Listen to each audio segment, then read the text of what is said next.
Friends, welcome back to your channel. तो जैसे आपको पता है कि एबीवीएमयू की second round of counselling start हो गई है। फर्स्ट राउंड ऑफ काउंसलिंग के बाद सेकेंड राउंड ऑफ काउंसलिंग के लिए एप्लीकेबल वो स्टूडेंट्स हैं जिन्होंने फर्स्ट राउंड में सीट ले ली थी और वो सीट बदलना चाहते हैं, या वो बच्चे जिनको सीट नहीं मिली थी, या वो बच्चे जो directly second round of counselling में पार्टिसिपेट करना चाहते थे, या फिर वो बच्चे जिनके मार्क्स अब 70 के ऊपर हैं। ये चार category of student he second round of counselling participate कर रहे हैं।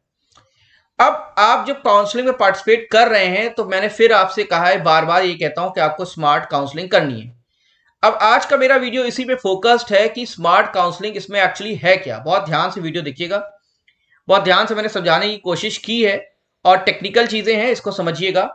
देखिए, जब भी आप काउंसलिंग में पार्टिसिपेट करता हूं फिर मैं कहता हूं कि अपने मार्क्स के अकॉर्डिंगली आप काउंसलिंग किया कीजिए प्लीज। अब हुआ क्या है कि कुछ बच्चे ऐसे थे जिनके मार्क्स कम थे, उन्होंने सारे गवर्नमेंट कॉलेज लाइन से लगा दिए काउंसलिंग के ऊपर, और जो प्राइवेट कॉलेजेस उनको नीचे लगाया। अब उनको गवर्नमेंट भी नहीं मिला और पता चला प्राइवेट भी नहीं मिला।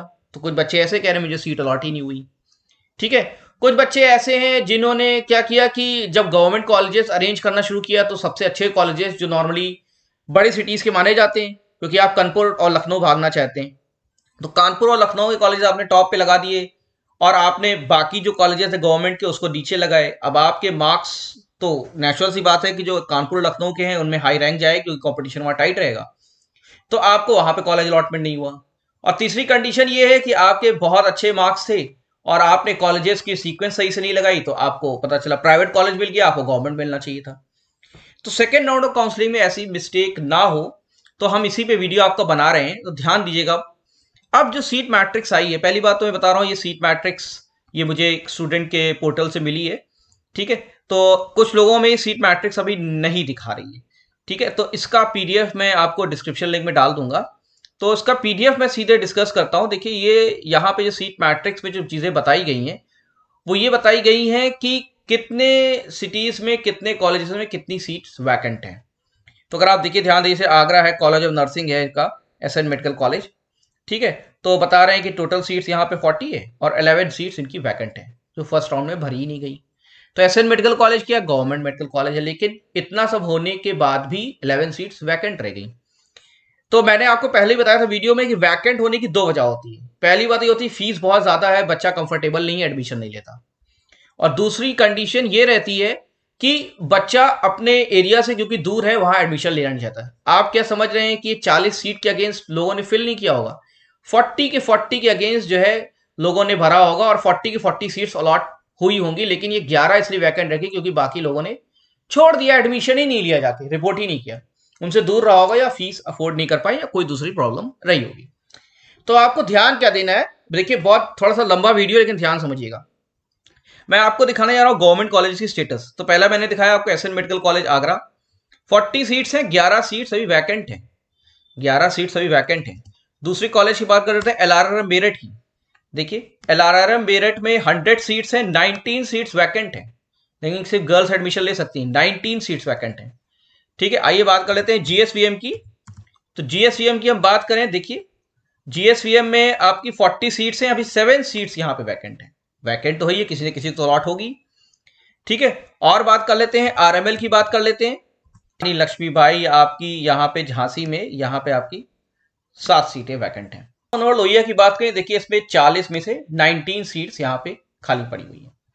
अब आपको मुझे बताना यह है कि आप देख रहे हैं अच्छी खासी सीट्स जो है अभी भी गवर्नमेंट कॉलेजेस में खाली पड़ी हुई हैं और आपकी एक्सपेक्टेशन थी कि मैं अच्छे कॉलेजेस में एडमिशन लूंगा।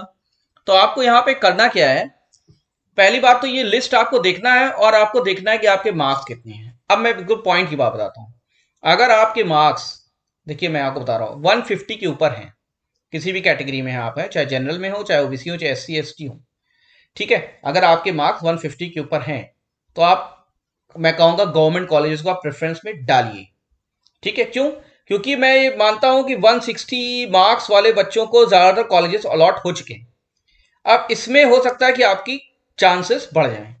जनरल कैंडिडेट के लिए मैं कहूंगा 155 के ऊपर है, लेकिन अगर ओबीसी कैंडिडेट है तो 150 के ऊपर, और एससी और एसटी कैंडिडेट है तो मैं कहूंगा 140 के ऊपर अगर आपके मार्क्स हैं तो आप इसमें गवर्नमेंट कॉलेजेस को प्रेफरेंस में आपको डालना चाहिए। लेकिन अगर किसी के 110 मार्क्स हैं और 105 मार्क्स हैं या 100 मार्क्स हैं या 70 मार्क्स हैं तो गवर्नमेंट कॉलेज को प्रेफरेंस में उसको नहीं डालना चाहिए। डाल दे लेकिन नीचे डाले। उसको जो अपना फेवरेट प्राइवेट कॉलेज है जहां उसको एडमिशन लेना है या उसको लग रहा है कि मुझे एडमिशन मिल जाएगा या उसका पहले से वहां एडमिशन था, उसको वहां पे एडमिशन लेना चाहिए। ठीक है, तो ध्यान देने वाली बात क्या है, ये जो सीट मैट्रिक्स आई है, जैसे कहीं की भी आप देखिए, जैसे विमला नर्सिंग है कानपुर नगर में है, देखिए 27 सीट्स खाली हैं। तो देखिए अभी बहुत सीटें खाली हैं। कासगंज है, कासगंज में देखिए अब 20 सीट्स खाली हैं।